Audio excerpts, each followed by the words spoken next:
बिस्मिल्लाहिर्रहमानिर्रहीम, अस्सलाम वालेकुम। मैं हूं आपका होस्ट चौधरी इरफान ज़हीर और आपको स्पोर्ट्स क्लब में वेलकम कहता हूं।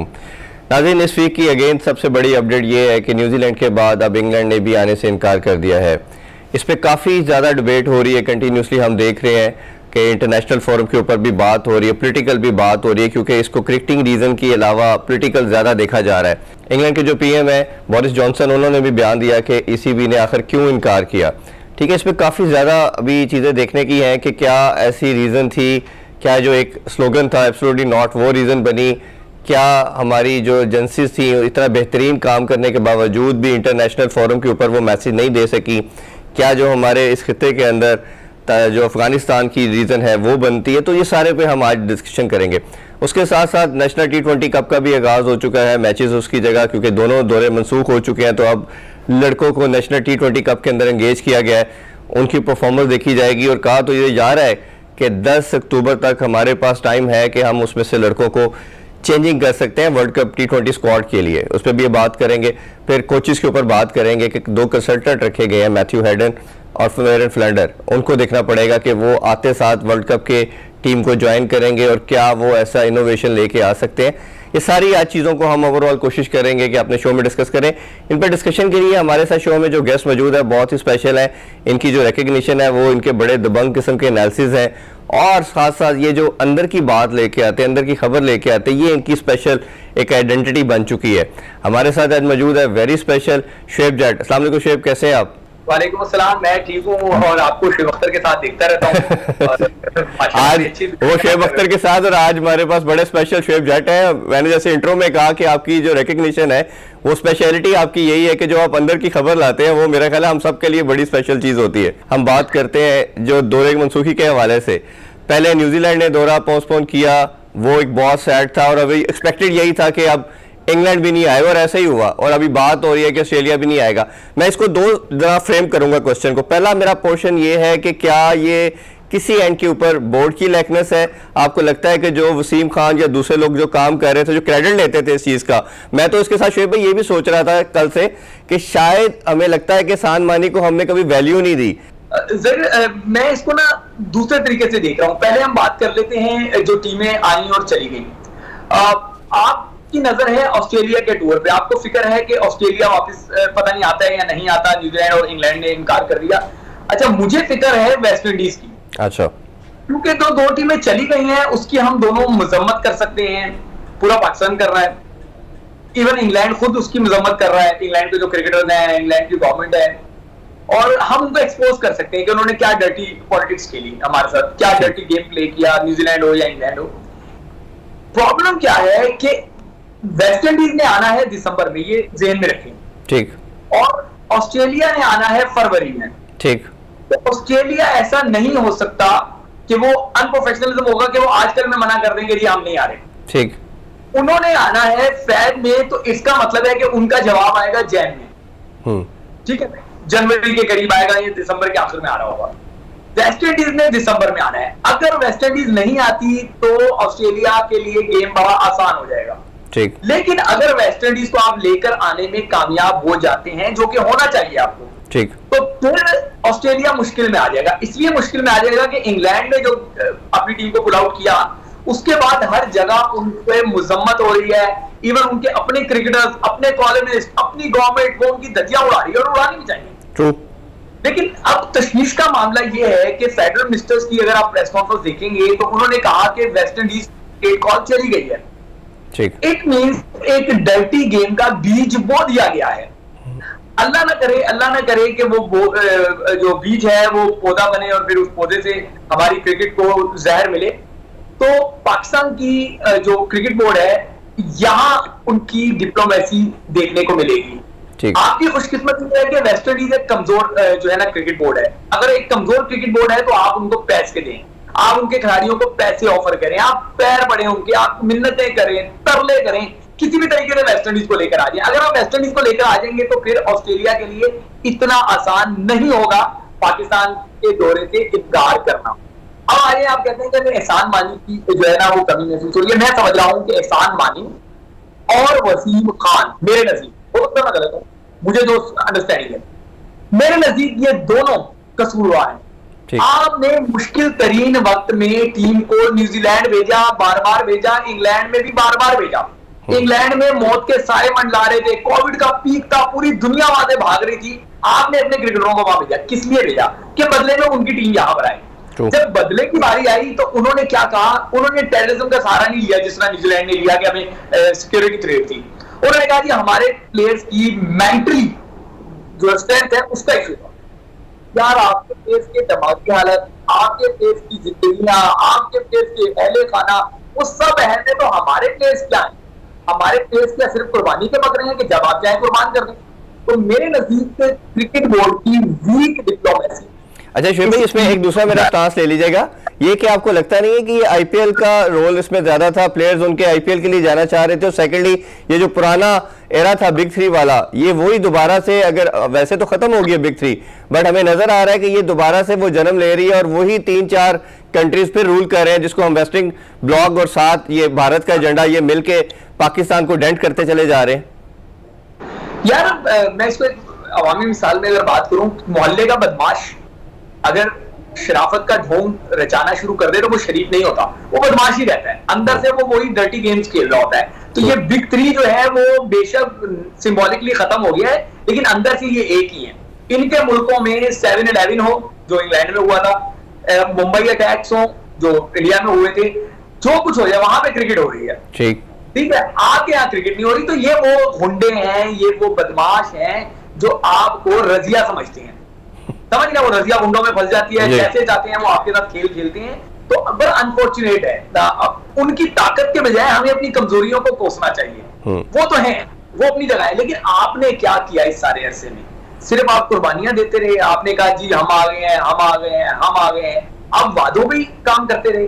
तो ये मुजरिमों का एहतसाब होना चाहिए कि जिन्होंने वादों पे टीम को भेजते रहे, क्यों नहीं इतने स्ट्रॉन्ग एमओयू जो है वो साइन किए गए कि उनको कहते हैं अगर आप नहीं आएंगे तो भाईजान ये आप पेनल्टी पे करेंगे। अगर ऐसा कोई एमओयू होता तो आज आपको पैसे भी मिलते, क्रिकेट भी मिलते। अच्छा शुएब भाई, अब आगे की तरफ चलते हैं। अब करना क्या है? अभी जैसे हमारे न्यू चेयरमैन आ चुके हैं, रमीज राजा हैं, क्रिकेटर भी हैं, इस पर भी मैं आपका स्टांस जरूर जानना चाहूंगा कि क्या ये क्रिकेटर को होना चाहिए नहीं, लेकिन इस पर बाद में बात करते हैं। पहले मुझे ये बताइए कि अब करने की क्या चीजें हैं, डिप्लोमेटिक वे के ऊपर गवर्नमेंट लेवल पे क्या स्टेप्स लेने चाहिए, और पीसीबी को जिस तरह आपने खुद ही कहा कि बड़े स्ट्रॉन्ग मैसेज लेने चाहिए, एमओयू साइन होने चाहिए, ट्रीटीज ऐसे साइन होने चाहिए कि हम इन कंडीशंस के ऊपर आपकी कंट्री में आएंगे अगर आप हमारे पास आएंगे, क्योंकि इसमें पास में ऐसा कोई प्रेसिडेंट हमें मिलता नहीं कि कोई कंट्री 11th आवर पे क्रिकेट छोड़ के चली जाए और कोई ऐसी वेग सी स्टेटमेंट दे के थ्रेट लेवल जो भी कोई ऑथेंटिक नहीं था। तो क्या स्टेप्स आपको लगते हैं कि पीसीबी लेगा या रमीज राजा को लेने चाहिए? अब देखिए, रमीज राजा को भी हमें टाइम देना चाहिए, आपको भी, मुझे भी, पूरे पाकिस्तान को टाइम देना चाहिए, क्योंकि बहुत अर्ली है। वो पंजाबी की मिसाल है कि शेर मंडाते ही ओले पहना शुरू हो गए, मतलब सर साफ करते ही ओले पड़ना शुरू हो गए। तो इनका वही वाला हिसाब है, समझ रहे हैं? यहाँ पे बेचारे अभी चार्ज संभाले और अगले दिन से ही बुरी खबरें शुरू हो गई, तो अभी हमें सबको सपोर्ट करना चाहिए। लेकिन मीनवाइल रमीज राजा को भी थोड़ा सा संभल के बयान देने चाहिए, क्योंकि अब वो साबिक टेस्ट क्रिकेटर नहीं है, अब वो कोई यूट्यूब चैनल नहीं चला रहे, बल्कि वो क्रिकेट बोर्ड चला रहे हैं। क्रिकेट बोर्ड एक सिस्टम का नाम है, सिस्टम पॉलिसी के बगैर कोलैप्स कर जाता है। आपने पॉलिसी अपनी बनाई होगी यकीनी तौर में, लेकिन हम उसको आहिस्ता आहिस्ता ग्रेजुअली लेके जाएं। इतने बड़े वाकयात हो गए, उसके बाद आपको स्मार्ट कार्ड प्ले करनी है, ना कि आप ब्लंट कार्ड प्ले करें। समझिए, ब्लंट सही था, आपने शुरू में मजम्मत कर दी, अब चीजों को तरीके से उनको हैंडल करना चाहिए। और मैं समझता हूँ कि एक टेस्ट क्रिकेटर का क्रिकेट बोर्ड का चेयरमैन बनना खुशाइंद है। आप यकीन करेंगे, दुनिया उनको बुरा कहती है, हो सकता है आप भी जो है ना उनको अच्छा ना समझते हो, लेकिन एजाज भट्ट बहुत ब्लंट आदमी था। एजाज भट्ट के एरा में जो जो काम हुए हैं, अगर आप उनको रिकॉल करेंगे, आप कहेंगे यार वाकई उसने बहुत बड़े काम कर दिए। जब इंग्लैंड वाला इंसिडेंट हुआ था स्पॉट फिक्सिंग का, वो आंखों में आंखें डालने के लिए तैयार थे। तो आपके क्रिकेटर अप्रूवर बन गए तो उनको बैकफुट पे आना पड़ गया। तो बहरहाल एक क्रिकेटर का क्रिकेट में आना अच्छी बात होती है। फिर रमीज राजा ने फाइन देखा है, फिर मॉडर्न डे क्रिकेट को देखा है, तो अच्छा फैसला है ये। हाँ बिल्कुल ठीक है। अच्छा, थोड़ा सा मजीद बात करते हैं कोचेस की। मैं पहले बात करना चाहूंगा, हमारे कंट्री के अंदर अनफॉर्चुनेटली कोई अकाउंटेबिलिटी का सिस्टम नहीं है। जैसे पहले मिसबा आए, वकार आए, मेरी खुद बड़ी रिजर्वेशन थी इन दोनों के ऊपर कि इनको नहीं होना चाहिए, क्योंकि इनका जो मेथडोलॉजी थी, जो जिस स्टेट ऑफ माइंड के साथ क्रिकेट खेलते थे, कोचिंग के हवाले से बात करें या इवन इनकी कैप्टनसी के ऊपर भी कुछ क्वेश्चन मार्क थे, बट हम कोचिंग के हवाले से बात करते हैं। वो काफी नेगेटिव अप्रोच थी और हमें लगा कि उसमें हमें वाइट बॉल में पर्टिकुलरली बहुत डेंट पड़ा पाकिस्तान को। अच्छा, इस तरह 11th आवर पे छोड़ के चले जाना, और वकास यूनुस की स्टेटमेंट आपने भी सुनी होगी कि हमें लगता था कि ये हमें निकाल देंगे इसलिए हम छोड़ गए। तो ये ओवरऑल बताइए कि कितना अनफॉर्चुनेट है कि जिसका दिल किया वो जॉब ली और जब दिल किया वो छोड़ के चला जाए और कोई अकाउंटेबिलिटी का सिस्टम नहीं है। और इसके बाद अब ये जो न्यू कोचेज आ रहे हैं जो कंसल्टेंट के तौर पे कोचिंग का, इनका भी कोई एक्सपीरियंस नहीं है, इसको ओवरऑल आप कैसे देखते हैं? जहर भाई आप बहुत चालाक हैं। मैंने वकास का एक इंटरव्यू है, वो शायद आपको लीक हो गया है, आपको चीजें पता चल गई हैं, तो मैं उस इंटरव्यू की बातों को भी रोकता हूँ। लेकिन मैं आपको जो है ना बताता हूँ मेरे नजदीक। देखिए, फैसला हो चुका हुआ था। ये फैसला रमीज राजा के चेयरमैन बनने से पहले हो गया था कि व्हाइट बॉल का कोच बदला जाएगा। व्हाइट बॉल से मुराद क्या थी? व्हाइट बॉल से मुराद क्रिकेट थी। ये फैसला मैं फिर आपको रिपीट कर रहा हूँ, पहले से हो चुका था। अगर कुछ लोग समझते हैं कि जी इनके आने से हुआ, तो नहीं। और वकारी ने बिल्कुल सही बात कही है कि जब फैसले पहले से हो जाते हैं तो उसकी सुनगुन भी पहले से हो जाती है। आपका इदारा है ना, आप उस इदारे में काम करते हैं, उस इदारे में अगर कोई बात ऑफिशियली मैनेजमेंट की जाने से आपको नहीं भी पता होती है तो अनऑफिशियली, क्योंकि आप एक सिस्टम का हिस्सा हैं, तो आपको चीजें वॉइस आना शुरू हो जाती है कि यार ये कुछ होने जा रहा है। तो ऐसा ही जो है ना वकारी कंपनी या मिसबाउल को मेरे ख्याल से उनको मैसेज कन्वे हो गया था कि ये तो होने ही वाला है। तो उन्होंने, कहते हैं ना कि उंगली कटा के शहीदों में शामिल हो जाना, तो उन्होंने ये फैसला किया होगा कि यार बजाय इसके कि हमें एम्बेरसमेंट का सामना करना पड़े कि हमें सैक किया गया, हम खुद स्टेप डाउन कर लें, और उन्होंने ये फैसला कर लिया। अब बात ये बनती है कि उन्होंने जो फैसला किया, क्रिकेट बोर्ड को फैसला करना तो बहुत पहले कर लेते, लेकिन क्रिकेट बोर्ड को नहीं पता था कि न्यूजीलैंड और इंग्लैंड जो है ना पुल आउट कर देंगे। उन्होंने कहा नहीं, जो आएगा स्टाफ उनको 8-9 मैचेस मिल जाएंगे, तो 8-9 मैचेस इट्स इनफ। अच्छा, रमीज राजा का एक इंटरव्यू जो है ना एक प्रोग्राम में मैं भी था, रमीज राजा ने, उसमें लाइव प्रोग्राम था, तो उसमें रमीज राजा ने वो बात कही थी, मैंने ये आइडिया पेश किया था कि क्या अब हमें अलग अलग कोचेस की तरफ नहीं चले जाना चाहिए, जिस तरह अलग अलग कैप्टन होते हैं, ऑल्दो हमारे यहाँ तो फॉर्मेट के कैप्टन है। तो उन्होंने कहा कि बिल्कुल ऐसे ही होना चाहिए, और ना सिर्फ ये होना चाहिए कि अलग अलग कोचेस होने चाहिए, बल्कि कोचेस लॉन्ग टर्म नहीं होने चाहिए, शॉर्ट टर्म कोचेस होने चाहिए। मिसाल के तौर पे आप इंग्लैंड जा रहे हैं, तो जो इंग्लैंड की कंडीशंस को समझता है वहां से हमें किसी को करना चाहिए। ऑस्ट्रेलिया जा रहे हैं, वहां से करना चाहिए। तो मुझे ऐसा लग रहा है कि रमीज राजा कुछ ऐसा ही करने जा रहे हैं। लॉन्ग टर्म कोचेस आपको यहाँ पे अब नजर नहीं आएंगे। सवाल ये पैदा होता है कि अब जो कोचेस रखे हैं मिसबा और वकार की जगह इनएक्सपीरियंस कोचेस रखी हैं। ऐसे ही आगे रेडन का कोई एक्सपीरियंस नहीं है बहुत ज्यादा, और अगर सिलेंडर की बात करें तो वो तो 2020 में टेस्ट क्रिकेट उन्होंने छोड़ी। सर वो सिर्फ टेस्ट ही खेले, ओडीआई तो खेलते ही नहीं थे, वो T20 और ओडीआई तो खेले ही नहीं हुआ। बिल्कुल आप सही बात कर रहे हैं कि वो नहीं, वनडे तो शायद खेले मेरे ख्याल खेले, लेकिन एज ए वो परमानेंट मेंबर वो टेस्ट स्क्वाड के थे। बिल्कुल आप सही कह रहे हैं, लेकिन वकार यूनुस ने भी T20 नहीं खेला था, अगर मैं गलत नहीं हूं। ऐसे ही है, ऐसे ही है। हाँ, आपकी बात बिल्कुल सही है कि जब हमारे पास उमर गुल जैसा बंदा मौजूद है, T20 का नंबर 1 बॉलर रहा है, तो आपने जब बॉलर कोच लगाना था तो आप पाकिस्तान के बॉलर अजहर महमूद काउंटीज वगैरह बहुत ज्यादा खेलते रहे, ये जो लीग्स होती हैं T20 की, यासिर अरफात जैसा बंदा आपके पास मौजूद है, आप अपने लोगों को रिस्पेक्ट दे सकते थे। ठीक है, अब जो टीम के साथ इन्होंने लगाए हैं अब्दुल रज़ाक के अलावा, बाकी देख लें सकलैन मुश्ताक, उनका भी कोई ज्यादा एक्सपीरियंस नहीं है, मैं T20 की बात कर रहा हूँ, लेकिन क्योंकि वो इंग्लैंड की टीम के साथ रह चुके हैं, वेस्ट इंडीज की टीम के साथ रह चुके हैं, तो वो एक्सपीरियंस उनको मैटर करता है। इसीलिए इन्होंने स्मार्ट कार्ड प्ले किया है। जब इन्होंने ये 2 कोचेस अनाउंस किए तो इन्होंने फौरन कह दिया हेड कोच हमने भी रखना है और वो लोकल होगा। उसका मतलब यही था कि बातें यही होनी थी। इन्होंने खुद कितनी क्रिकेट खेली है कि ये जो है ना इस फॉर्मेट में आके कोचिंग कर रहे हैं, तो जल्दबाजी का किया गया फैसला है। देखें, मेरा ख्याल है जिस तरह आपके पास न्यूज होती है, मेरे पास भी ये न्यूज पहले ही थी कि इन्होंने लोकल कोचेस की तरफ नहीं जाना, क्योंकि रमीज राजा की जो स्टेट ऑफ माइंड मैं जानता हूं और जितना मुझे पता था कि इनका अप्रोच ये थी कि नेपोटिज्म का शिकार हो जाते हैं हमारे कोचेस जो हैं, कुछ अर्सा ठीक चलते हैं, फिर वो लाइकिंग डिसलाइकिंग फेवरेटिज्म इस लड़कों के साथ पर्सनल इश्यूज पे आ जाते हैं। तो लड़कों की काफी ज्यादा रिजर्वेशन थी, इन्होंने कुछ मीटिंग भी की लड़कों के साथ, तो मेरा ख्याल है उसी के अंदर ये डिसाइड किया कि अब लोकल कोच नहीं आएगा, अब जो आएगा इंटरनेशनल कोच आएगा। अच्छा, उसमें अगर लॉन्ग रन के अंदर बात करें तो मेरी नजर में तो 2 नाम आते हैं, एक गैरी क्रिस्टन आता है और एक एंडी फ्लावर आता है। अगर किसी तरह भी पाकिस्तान तरला मिनता करके इन 2 बंदों में से किसी एक को ले आता है तो आप नहीं समझते कि लॉन्गर रन में पाकिस्तानी क्रिकेट को बहुत फायदा हो सकता है? जरूर पीटर मॉरिस का नाम भी आप भूल गए, बहुत सारे लोगों ने कह दिया था कि वो भी आ गए हैं। गैरी क्रिस्टन, इनकी ना वो है मसरूफियात है, इंटरनेशनल कमिटमेंट्स हैं, तो शायद ये अवेलेबल नहीं है। लेकिन बात यह है कि अगर आप पाकिस्तान क्रिकेट को एक नजर डालेंगे तो आपको पता चलेगा कि पाकिस्तान क्रिकेट में बारियां लगी हुई हैं। एक बारी मिलती है फॉरनर्स को, गोरों को, फिर अगली बारी मिलती है देसी को।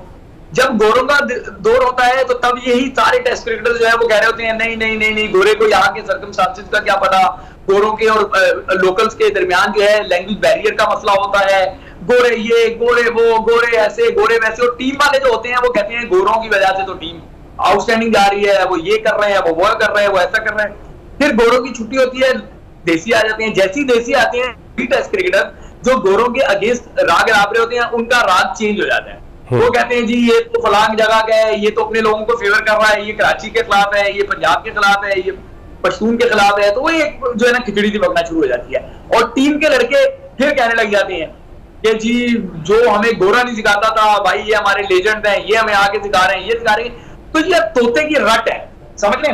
एक जानिब केसरी बदल जाती है और एक जानिब खिलाड़ियों को कह दिया जाता है भाई अब इसकी गुन गाओ, अब इसकी माला जबो, वो यही करने लग जाती है। अब आप देखें, अगर आप इंटरनेशनल क्रिकेटर्स के जो मैन ऑफ द मैच या मैन ऑफ द सीरीज के लिए आते हैं, जब उनकी बातचीत होती है, उनको देखें और आप अपने उसको देखें, आपके वाला बात शुरू करेगा बिस्मिल्लाहिर्रहमानिर्रहीम, first of all thanks to almighty Allah, then वो कोच की तारीफें शुरू करेगा, फिर आखिर में जाते थे कहते जी मैंने भी अच्छा किया।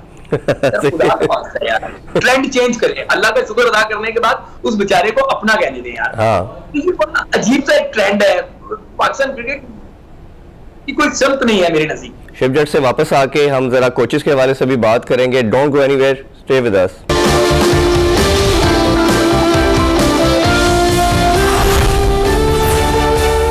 Welcome back sports club. शिवजट से कुछ मजीद चीजें पूछते हैं। अच्छा, इसी कोचेस की बात कर रहे हैं तो लास्टली ये बताएं कि आपको लगता है कि मिकी आर्थर ने एक टीम डेवलप की थी, उसने हमें चैंपियन ट्रॉफी जीते सरफराज और उसका जो कॉम्बो बना था और 2 साल हम T20 में नंबर 1 रहे, तो क्या उनको हटाना जो था वो जस्टिफाइड डिसीजन था? और सरफराज की भी बता दें साथ साथ, दोनों के वाले से बताइए। देखिए मिकी आर्थर का ना एक ट्रैक है, आप जब वो जहां गए, जब वहां से आए तो फिर आपको बड़ी बड़ी कहानियां नजर आई। मुझे नहीं पता कि आपको याद है या नहीं है, लेकिन बहुत सारे लोगों को शायद याद हो या नहीं भी हो, तो चलो रिकॉल कर रहे हैं। तो मैं अपने मुंह से तारीफ नहीं कर रहा। मैं लेकर आया था स्टोरी कि उन्होंने टीम में बेटे बनाए हुए हैं। वो जो बेटे थे ना, वो कुछ करें ना करें वो टीम का हिस्सा थे। और उन्होंने डिसलाइकिंग की भी एक लिस्ट रखी हुई थी, सुहेल खान भी आपके सामने होगा उसमें एक नाम, और बहुत सारे क्रिकेटर हैं वो उनकी डिसलाइकिंग में थे। वो कुछ भी करना उन्होंने टीम में नहीं आना था।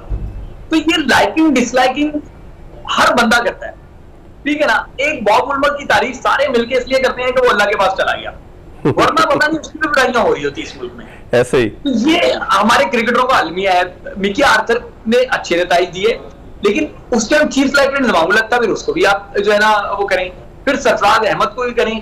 अब यहाँ प्रॉब्लम यही है कि उस दौर की कामयाबी मिकी के खाते में डाल दी जाती है, इंतजाम और सरफराज को फारिग कर दिया जाता है। सरफराज को बतौर कप्तान उस वक्त हटाना बड़ी गलती थी जी। उस गलती को आपको खुमियाजा भुगतना पड़ा। आप T20 से नीचे आ गए, वनडे में आपकी परफॉर्मेंस कहां चलेगी, सब जगह आप जो है ना वो करते थे, तो वो गलत फैसला था। बिल्कुल ठीक है। अच्छा, थोड़ा सा मैं स्क्वाड और अभी जो नेशनल T20 कप हो रहा है दोनों को कंबाइन डिस्कशन करते हैं, क्योंकि ये सबसे मेन आजकल कोर टॉपिक है हमारे पास बात करने के लिहाज से।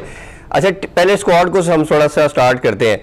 मोहम्मद वसीम ने सिलेक्शन की 15 लड़कों का अनाउंस किया, उसके अंदर जो सबसे ज़्यादा डिबेट हो रही है, ओपनर से स्टार्ट करते हैं कि हमारे पास सबसे main player white ball cricket के अंदर लास्ट 3-4 ईयर से हमारे पास जो आते हैं वो फ़खर जमान है। और जिस तरह हमने साउथ अफ्रीका के अंदर भी देखा, या ओवरऑल वैसे भी हम देखें, चैंपियन ट्रॉफी की मिसाल भी हमारे पास, जब वो खड़े हो जाते हैं तो इम्पैक्ट प्लेयर, मेरा मानना यह है कि हमेशा परफॉर्म नहीं करता, वो 10 में से हो सकता है 5 मैचेस में करे, लेकिन जब भी वो करेगा वो सिंगल हैंडेड टीम को मैच जिता देता है। तो आप एक उनकी इंक्लूजन और साथ शर्जील की बात करें, अभी कल मैं मैच देख रहा था, बड़ी अच्छी शर्जील ने 43 की इनिंग्स खेली, बड़ी अच्छी निक में नजर आया। हाल दो कि उसकी फिटनेस के ऊपर आप बात कर सकते हो, बट फखर का तो वो मसला भी नहीं है। तो क्या लगता है, और उसके पैरेलल जो ओपनर हमने मेकशिफ्ट ओपनर हमने बनाए हैं सर, उसमें हम देख सकते हैं कि जैसे रिजवान है और बाबर खुद है। अब ये शुरू के इनिशियल ओवर्स के अंदर इनका स्ट्राइक रेट 110-115 रहता है, फिर ये ग्रेजुअली इंप्रूव करते हैं, 8-9 ओवर के बाद 115 से 25 तक जाते हैं, और अगर रिजवान मोस्टली बहुत आउटस्टैंडिंग खेल रहा है इस साल तो वो 140 तक भी ले जाता है। तो 120 बॉलों में से 70-80 बॉलें अगर ये खेलेंगे और 6 का रेशो आपने निकाल के देखे तो बहुत कम है। और पावर प्ले मेरा ख्याल है सबसे मेन चीज़ है जिसमें आपकी कोई टीम 90% मैच जीती है अगर वो 70+ करती है, वो हम नहीं कर पा रहे। तो आप ओपनिंग के ऊपर बताइए कि ये कैसे देखते हैं इन दोनों की इंक्लूजन और उनकी एक्सक्लूजन को। ये बात तय है कि 1 से 2 तब्दीलियां होने जा रही हैं, और इत्तेफाक की बात है कि जो टीम के अंदर आ रहे हैं वो ओपनर ही हैं। ठीक है, वो खेलेंगे तीसरे और चौथे नंबर पे, लेकिन आ हो रहे हैं। ठीक है, आपका पेयर यही रहेगा। उसकी वजह है कि रिजवान ने इस फॉर्मेट में वर्ल्ड में सबसे ज्यादा रन बना दिए हैं। बाबर आजम इसी नंबर पे फिट है। अब आपका ये कंसर्न भी बिल्कुल सही है कि हम बाकी जगह में जाके खेल रहे थे ना, तो कोई मसला नहीं था, क्योंकि वो सीमिंग ट्रैक थे, बॉलिंग ट्रैक थे, सारे मामला थे आपके। ये ओपनर टाइम लेते थे, फिर पीछे से आते थे, रन बन जाते थे। अब हम यूएई में खेलने जा रहे हैं। आप आईपीएल देख लें, बाकी चीजें देख लें कि यहाँ पे जो है ना शॉट्स लगते हैं, स्पिनर आके गेम को बताते हैं, लेकिन शुरू में बहुत कम टीमें ऐसी विकेट पे स्पिनर्स को लगाती हैं। तो वो ज्यादातर पेसर्स के साथ जाते हैं, ड्राई विकेट्स, थोड़ी सी वहां पे विकेट जो है ना हेफ्टिक, क्या कहूंगा मैं इसको, मुझे एग्जैक्टली वर्ड नहीं आ रहा, डबल पेस भी कई दफा आता है। वहां पे ये कंसर्न जरूर आपका बिल्कुल सही है कि अगर ऐसे ओपनर्स जो टाइम लेते हैं, उनके टाइम लेने में कहीं वो 10-12 ओवर ना निकल जाए, उसके बाद जो टेल होगी या मिडिल ऑर्डर होगा, उसके पास एक्सेलरेट करने के लिए वक्त ही नहीं होगा। ठीक, तो लेकिन अभी तक की स्ट्रेटेजी यही है कि यही ओपनर जाने हैं। अलबत्ता मुझे नाम रिवील नहीं करना चाहिए, लेकिन 2 खब्बे ओपनरों में से एक खब्बा ओपनर अंदर आ रहा है, और वो तीसरे और चौथे नंबर पे खेलेगा। तो अगर आपके मुताबिक अगर एक आ रहा है, मेरा ख्याल है मोस्ट लाइकली वो फखर का नाम मुझे लग रहा है। अच्छा, अगर आते हैं तो फिर तीसरे नंबर पे जो मुझे लग रहा है टीम का जो एम्फेसाइज कर रहे हैं, वो हमारा लग रहा है कि सुहेब पे काफ़ी इन्वेस्टमेंट कर रहे हैं, और वो लग भी रहा है, उसको अभी ओपनर भी बनाया, उन्होंने कैप्टन भी बनाया है। तो आपको लगता नहीं कि सुहेब का नंबर फिर डिस्टर्ब हो जाएगा? क्योंकि सुहेब को मैंने भी कई दफ़ा मिला हूँ, उससे बात की, वो खुद भी बड़ा कंफर्टेबल है नंबर 3 पे, और उसने अपनी मुल्तान सुल्तान को चैंपियन भी बनवाया इसी नंबर के ऊपर, और यूएई के अंदर ही होने जा रहा है, तो फिर उसका नंबर भी तो डिस्टर्ब हो सकता है। भाई अभी मैंने मोहम्मद हफीज का इंटरव्यू किया था, मोहम्मद हफीज भी इसी नंबर की बात कर रहे हैं। ठीक, वो कह रहे हैं कि मेरे अगर आप नंबर देखेंगे, मैं 3 और 4 पे अच्छा परफॉर्म करता हूँ, आप मुझे 5 और 6 पे बारी लेने भेजेंगे तो मेरे पास इतना वक्त नहीं होता कि मैं इनिंग्स को आगे जो है ना उतना वैल्यू ऐड कर सकूं जो तीसरे और चौथे में करता हूँ। ठीक, अब तीसरे चौथे के एक उम्मीदवार हो गए मोहम्मद हफीज, एक आपने बिल्कुल कहा, सही कहा कि सुहेब मकसूद, और एक वो जो खब्बा आ रहा है। ठीक है, वो खब्बा तीसरे पे खेलेगा आके। ठीक, आप नाम लेते रहे, मैं नहीं ले रहा। ठीक है ना। अब इन 3 पे प्रॉब्लम ही यहीं पे होगी। बाहर जाने वालों में अब तक के मुताबिक नीचे अब आप आ जाइए तो 2 बैट्समैनों में से एक खब्बा बाहर चला जाएगा, खब्बा जाएगा, खब्बा आएगा। ठीक है, आप खुद समझते रहे कि कौन खब्बा जा रहा है, सारे समझ गए। तो एक खब्बा जा रहा है, एक खब्बा अंदर आ रहा है। ऐसे में प्रॉब्लम यही आएगी कि तीसरा नंबर, हफीज कहते हैं मुझे तीसरा नंबर दें। ठीक है, वो कहते हैं, और अच्छा उनकी स्टैट्स भी ये बता देंगे, 3-4 उनकी परफॉर्मेंस आउटस्टैंडिंग है। ठीक, तो हेब कहता है कि भाई मुझे भी आप तीसरा नंबर दें ताकि मैं थोड़ी सी बोले लूं भी और साथ साथ करना भी। और सुहेब ने अभी जो क्रिकेट खेली है वो ऐसी है कि 1-2 बॉलों के बाद वो हिट करना शुरू कर देते हैं, ऐसे ही। ठीक है, अब वो जो खब्बा अंदर आना है वो कहता है कि मैं तो हुई रेगुलर ओपनर, मैं तो हुई नहीं बॉल का बैट्समैन। आप मुझे 5वें छठे पे या चौथे 5वें पे भेजेंगे तो बॉल तो पुराना हो चुका होगा, तो मैं क्या करूंगा, मुझे भी तीसरा नंबर दें। ठीक, ये खिचड़ी पकती जा रही है। यही सवाल मैंने सिलेक्शन कमेटी के किसी रुकन से किया था, तो उसने भी कहा था कि यार यही हमारा सरदर्द है, यही मेरा सरदर्द है, यही आपका सरदर्द है, और यही कौम का सरदर्द है। अच्छा, इसमें शोएब भाई एक बड़ी इंटरेस्टिंग चीज पता क्या है, जैसे मैंने बात की क्वेश्चन के अंदर कि 120 बॉलें हैं, ठीक है, 90% आप स्टैट्स उठा के देख लें, रिजवान या बाबर 70-80 बॉल ये दोनों खेलते हैं। अच्छा, जब 70-80 बॉलें ये कंज्यूम कर लेंगे दोनों, तो बाद में जितना भी आए, चाहे हमने 3-4 नाम ले लिए, या इवन उसके बाद भी अगर आसिफ अली की बात करते हैं, खुशदिल की बात करते हैं, या अगर आजम खान खेलते हैं, इन सबको बॉल्स मिलनी है 5, 10, 12, इससे ज्यादा किसी प्लेयर को बॉल्स नहीं मिलनी। अगर आप 5, 10, 12 बॉलें खिला के आप उससे एक्सपेक्ट कर रहे हो कि वो 10 बॉलों पे रजाक की तरह या फरीदी की तरह 40 बना के दे, हमें 35 बना के दे, तो ये आउट ऑफ ब्लू हो सकता है, रेगुलर नहीं चल सकते। ये धोनी हमें याद आता है या हमें रजाक याद आता है कि इस नंबर पे आके हमेशा ही 10 में से 7-8 मैचेस में परफॉर्म कर जाते थे। तो आपको नहीं लगता कि ये इन प्लेयर्स के लिए ऊपर बहुत बड़ा प्रेशर है बाकी सब पूरी टीम के ऊपर? जरूर भाई, हमारा अलमिया यही है। देखिए, ऊपर वालों की बात हम करेंगे, पहले ये नीचे वालों की बात कर लेते हैं। यार दीगर तमाम टीमों को आप उठा ले, तमाम इवन बांग्लादेश को आप उठा लें यार, उनका बैट्समैन नीचे से जो आएगा जिसको 8, 10, 12 बॉलें मिलती हैं, वो 8, 10, 12 बॉलों पे 20 से 25 रन ऐड कर जाता है। जी। आपका ये जो नीचे से आने वाला है ये 8, 10, 12 बॉलों में 15 रन ऐड करता है। प्रॉब्लम क्या है? प्रॉब्लम ये है कि अपने रोल को समझ नहीं पा रहे यार। आपका रोल है जाके मारना। अगर आप 5वें पे बारी ले रहे हैं तो आपके पीछे 4 ने बारी लेनी है अभी यार, समझ रहे हैं? आप 5वें नंबर पे हैं, नीचे 4-5 ने और ने बारी लेनी हो, भाई मारो। नहीं मारते वापस चले जाओ, नीचे से आगे कोई मार लेगा। इससे ज्यादा रन तो हसन अली बना लेता है, ऐसे ही। तो फिर हसन अली को ऊपर भेजें। और वो हमारे स्पिनर जिनको अब काम स्पिन करना है लेकिन उनको बैटिंग का बड़ा शौक है, वो भी कभी बार इससे ज्यादा रन बना लेते हैं। ये जो हमारा 4, 5, 6 का नंबर है ना, इसको अपनी पोजीशन समझना होगी। अगर ये अपनी पोजीशन नहीं समझेगा तो आपको याद है हारिस रऊफ भी अब तो हिट कर लेता है आगे, ठीक है? तो फिर आप जो है ना एक काम करें कि ये जो लोअर ऑर्डर है इसको कहेंगे भाईजान आपने सिर्फ फील्डिंग करनी है और आपने सिर्फ तालियां बजानी है, बॉलिंग जो है बॉलर बॉलिंग भी करेंगे, आपकी वाली बारी भी ले लेंगे। ये तो इनका मसला आ गया कि ये अपना रोल प्ले नहीं कर रहे। अब आ जाए ऊपर का बिल्कुल जेन्युइन कंसर्न है। आप देखें कि 10 ओवरों में, पहले 5 ओवर की बात करते हैं। ये जो T20 की स्ट्रेटेजी होती है कोचिज के, उस हवाले से मैंने कोचिंग कोर्स भी किया है, लेकिन जो मैंने बड़े कोचिज से बात की है, ये 6 ओवरों का पहला स्पेल लेते हैं। हाँ जी। फिर 6 ओवरों के बाद ये 6 से 13 तक का दूसरा स्पेल लेके जाते हैं, 7वें ओवर से 13 स्पेल तक का जी। फिर ये 13 से 18 तक या 17 तक ले जाते हैं, फिर 17 से 20 का एक स्पेल, बिल्कुल ऐसे इसको तोड़ लेते हैं। अब अगर आपके स्कोर बोर्ड पे 5 ओवरों के बाद 35-40 रन लगे होंगे और अपोनेंट टीम उन 5 ओवरों में 55 से 60 रन बनाएगी तो मैच तो आधा वहीं तय हो जाता है। बिल्कुल ऐसे ही। अगर शुरू के 5 ओवरों में दायरा भी उन्होंने लूट लिया, 50 से 55 रन बना लिए और बॉटम के डेथ ओवर के 5 ओवरों में 50 से 60 रन बना लिए, तो 10 ओवरों में तो 100 रन उन्होंने ये बना लिए।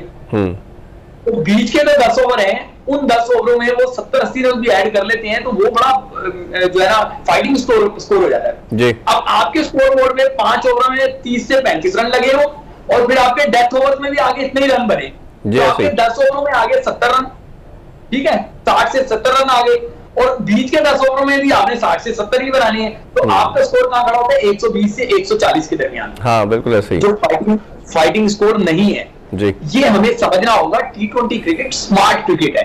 पूरी दुनिया जो है वो अपने हिटर्स को इसलिए मौका देती है, ऐसे नहीं कि जाओ और विकेट गवा के आ जाओ, कहते हैं मारो यार। और इवन हमारे सामने मिसाल अवेलेबल है वेस्ट इंडीज की कि उनके सारे हिटर हैं, उन्होंने एक भी ऐसा प्लेयर नहीं रखा हुआ और शायद इसी वजह से 2 दफा के वो वर्ल्ड चैंपियन है। हमें इस मेथोडोलॉजी को, इस साइंटिफिक रिसर्च को सोचना पड़ेगा, मेरा ख्याल उस पर काम करने की जरूरत है। शेफ जट से गुफ्तगू का सिलसिला जारी है, but it's time for short commercial break. Stay with अस।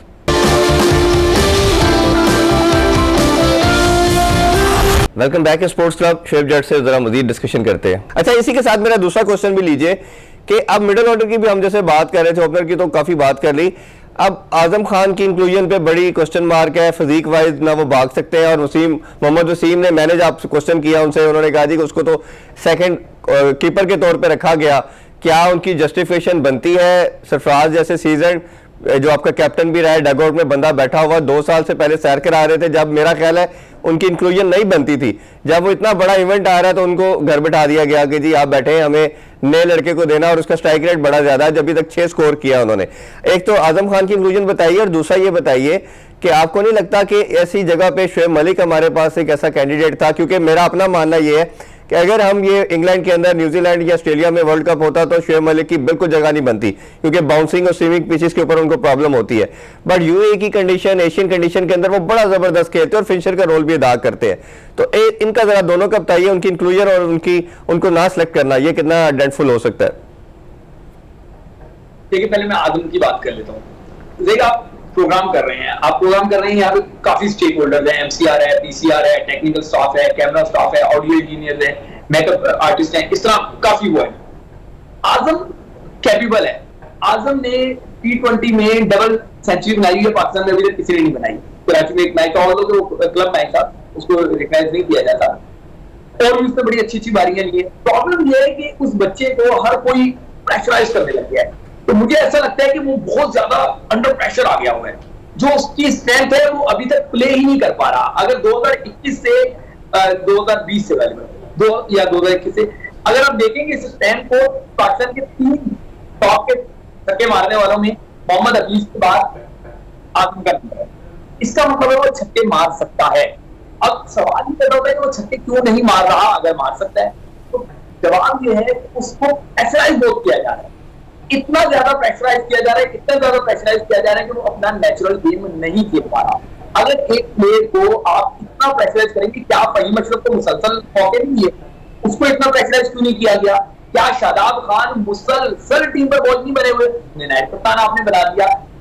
अब आजम के सिर्फ वेट की वजह से सारी तोपों का रुख उसकी तरफ है, एक उसका अपना वेट, उससे अब्बा जो है हैवी वेट है, समझ रहे, मुहीन खान एक हैवी वेट है, ये दो वेट जो है ना उसकी वजह से सारी तोपों का रुख उस तरफ है। आप फहीम अशरफ को देखें ना कितने मौके दिए, आप शादाब खान को देखें कितने मौके दिए, इफ्तिखार अहमद को कितने मौके दिए, आप मतलब जिस खिलाड़ी आसिफ अली को कितने मौके, इनके आधे मौके भी अभी तक आजम को नहीं दिए। आजम अगर एक मैच भी खेलता है तो कम से कम 100 तोपों का रुख उसकी तरफ होता है, एक उसको बॉलर खेलना होता है और बाकी उसको ये 99 जो है वो तनकीदी तोपों का सामना करना पड़ता है। लेकिन शेख भाई जो बात होती रही, मेरा इसी जगह मैं सॉरी आपको इंटरप्ट कर रहा हूँ, जो पीसीबी का स्टांस रहा वो कंटिन्यूसली ये था कि फिटनेस के ऊपर उन्होंने बड़ा जोर दिया लास्ट 2-3 ईयर, तब से ये मैनेजमेंट आई, इन्होंने कहा जी फिटनेस पे जीरो कंप्रोमाइज है, हमने यो टेस्ट डाल दिया, हमने ये एक्स्ट्रा ये डाल दिया। तो भाई अगर आपका क्राइटेरिया फिटनेस था तो फिर ये दो बंदों की शर्जील या आजम को तो फिर कोई बिल्कुल पास नहीं आना चाहिए टीम के, तो इंक्लूजन वर्ल्ड कप जैसे स्क्वाड में कैसे कर सकते हैं? यार देखिए ना, कुछ चीजें होती हैं वो आपको एक्सेप्ट करनी पड़ती हैं, ठीक है ना। आपने ये जो मिसाल दी बिल्कुल सही थी, वेस्ट इंडीज में आप देख लें, क्या वो राकिब जो है उसका वेट आप देख लें, और भी आप उनका अपना कप्तान देख लें, केरन पोलार्ड देख लें, सही है वेस्ट इंडीज का, आप बाकी टीमों के खिलाड़ी देख लें, कुछ खिलाड़ी होते हैं उनकी बिल्ड ऐसी होती है। ये बयान देते हुए आपको सोचना चाहिए कि जब आप बयान दे रहे हैं तब आपके जहन में क्यों नहीं है कि आप यासिर शाह को अनफिट खिलाते रहे, आपके जहन में क्यों नहीं है कि इमाद वसीम की जो फिटनेस के मामला हैं उस पर अक्सर खबरें आती रही, आपके जहन में और कई खिलाड़ी ऐसे हैं जिनकी फिटनेस को लेकर बड़ी बातें मीडिया में आती रही और सारे मामला होते रहे, बाद में कोचेज ने भी उनका एतराफ किया। तो फिर आप जब किसी प्लेयर को मौका दे रहे हैं तो फिर आप ये बात जो है ना खुलकर करें। लेकिन मैं वो बात कर रहा था कि आजम की ये जस्टिफिकेशन नहीं है कि उसको इतनी तोपों का सामना करना पड़ता है, उसका काम है क्रिकेट खेलना। ठीक, अगर वो फेयरलेस क्रिकेट खेले तो आप ये मेरे लफ्ज नोट कर लीजिएगा, पाकिस्तान के टॉप परफॉर्मर में वो शामिल होंगे वर्ल्ड कप में। अगर फेयरलेस क्रिकेट खेली जो वो खेल सकते हैं, बस प्रेशर में आए हुए हैं तो उनको ब्रेन वॉशिंग की जरूरत है, कोई बैठ के उनको मोटिवेट करे वो कर ले। शोएब मलिक वाला आपने सवाल पूछा था, देखिए पाकिस्तान क्रिकेट को अब अगले 3 वर्ल्ड कप की तैयारी करनी है। पहले होता था एक वर्ल्ड कप, वो अगला वर्ल्ड कप 4 साल बाद होना, उखाड़ पिछाड़ टीम टूटती है, बनती है, सब बन जाती है। अब आपको ये तीनों वर्ल्ड कप, ये खत्म होगा, अगला वर्ल्ड कप सर पे खड़ा है, वो खत्म होगा, उससे अगला वर्ल्ड कप सर पे खड़ा है। तो पाकिस्तान की जो भी सिलेक्शन कमेटी होगी, जो भी थिंक टैंक होगा, वो अब फ्यूचर के लिए इन्वेस्ट कर रहा है। खुशदिल शाह वो आपका फ्यूचर है, ठीक है। आसिफ अली परफॉर्म नहीं कर पा रहा लेकिन आप उस पर इसीलिए इन्वेस्ट कर रहे हैं। इसी तरीके से आप बॉलर्स में आ रहे हैं, आप यंग गन्स पे लेके जा रहे हैं, हसनैन खिलाते नहीं है, पानी पिलाने के लिए रखा हुआ है, तो लेकिन वो भी आप फ्यूचर के लिए इन्वेस्ट उसको कर रहे हैं, सही है। हारिस है, हसन है, ये सारे अब आहिस्ता आहिस्ता ग्रेजुअली जा रहे हैं। ये प्रॉब्लम उन्होंने जेहन में रख के ये सोचा होगा कि मलिक साहब को बड़ा मौका दे दिया, ये यंग गन्स को दें। अच्छा, तो मेरी बात के मुताबिक मलिक तो टीम में नहीं आ रहे। अच्छा भाई, मुझे लास्टली थोड़ा बॉलिंग के ऊपर भी क्लोजिंग नोट पे बात कर लेते हैं। उसमें पीएसएल का सबसे बेस्ट बॉलर जो था, हाईएस्ट विकेट टेकर जो था, धानी था, हमने उनको ऐड नहीं किया। फिर इसी तरह Wahab Riaz second highest wicket taker थे, पेस भी अभी पूरा इंटैक्ट है। तो आपको लगता है कि इन जो है हसनैन को हमने चांस दिया, प्रेफरेंस दी, हारिस रऊफ को बड़ी मार पड़ रही थी पिछले रिसेंट पास के अंदर, काफी स्कोर हुआ उनके अगेंस्ट, आपको लगता है कि इन दोनों में से, यहाँ इवन कुछ लोग तो अभी आमिर की बात कर रहे हैं बट आमिर की अभी परफॉर्मेंस थोड़ी सी उस तरह नहीं नजर आई हमें, तो क्या लगता है कि ऐसा कुछ सीनियर मेंबर इतने बड़े प्लेटफॉर्म पे जाके परफॉर्म करने के लिए जरूरी था, या धानी का एक्स फैक्टर हमें डाल देना चाहिए था? जहां नए लड़कों की आसिफ अली का रिस्क ले रहे हैं, आजम का रिस्क ले रहे हैं, तो बॉलिंग के अंदर भी एक एक्स फैक्टर ऐसा होना चाहिए था। देखिए धानी अभी तक मैं बता रहा हूं जो बातचीत है उसमें धानी नहीं है, ठीक है, जो अभी तक बातचीत चल रही है। धानी अच्छा बॉलर है लेकिन आपने उसको जाया किया। T20 में उसने परफॉर्म किया और आप उसको टेस्ट टीम पे लेके चले गए। क्या अहमकों की जन्नत में रहते हैं? अगर आप उसको वर्ल्ड कप खिलाना तो आप उसको इंटरनेशनल क्रिकेट का मजा पहले से चखाते, ग्रेजुअली लेके आते। हसनैन की आप बात कर रहे हैं, 2.5-3 साल से हसनैन टीम के साथ है लेकिन कंसिस्टेंटली वो 5 मैच नहीं खेल सका, ऐसा ही, ठीक है। अब आप दूसरी तरफ हारिस रऊफ पे मुसलसल इन्वेस्ट करी जा रहे हैं और वो भी 10, 11, 12, 13, 10, 11, 12 की कॉन्फिडेंस दे ही जा रहा है, फिर भी आप नहीं हटा रहे। तो यहां से पता चलता है कि लाइकिंग डिसलाइकिंग कहीं ना कहीं खड़ी है। बिल्कुल। नसीम शाह को आप लेकर आए यार, अगर वो पिट गया फिर उसमें इंजरी का मामला हो गया तो आप उसको इन्वेस्ट तो करते हैं ना। प्रॉब्लम यही है, बढ़ा चढ़ा के लेकर आते हैं उसके बाद बिठा देते हैं। हसनैन को भी बढ़ा चढ़ा के लेकर आए, आपको याद होगा वो पीएसएल में उमर खान आया, सेंसेशन करार दिया जाने लग गया। इब्तिसाम शेख आया, सेंसेशन करार दिया जाने लग गया। सही है, आमिर यामीन की मिसाल सामने है यार, कितना परफॉर्म कर रहा है, उसके बावजूद बेचारा बस परफॉर्म ही कर जा रहा है, लेकिन उसको उसका सिला नहीं मिल रहा। तो हमारे यहाँ कुछ ज्यादतियां तो हो रही हैं। अच्छा, उसमें लास्ट में ये पूछना चाहूंगा, वहाब रियाज या आमिर की इंक्लूजन देखते हैं आप इसमें? वर्ल्ड कप में कोई तब्दीली नहीं है, मैंने आपको बता दिया। वर्ल्ड कप में अभी तक सिर्फ एक तब्दीली है, एक खब्बा बैट्समैन जाएगा, एक खब्बा बैट्समैन आएगा। चलिए बिल्कुल ठीक है। शेख भाई बहुत बहुत शुक्रिया आपके टाइम का, आपसे गुफ्तगू करके बड़ा मजा आया, बड़ी डिटेल डिस्कशन हुई। नाज़रीन, आपने शेफ जट की बड़ी इंटरेस्टिंग और खूबसूरत गुफ्तगू सुनी। होपफुली आपको आज का शो बहुत पसंद आया होगा। इंशाल्लाह आपसे मुलाकात होगी नेक्स्ट वीक। अपना बहुत सा ख्याल रखें। अल्लाह हाफिज़।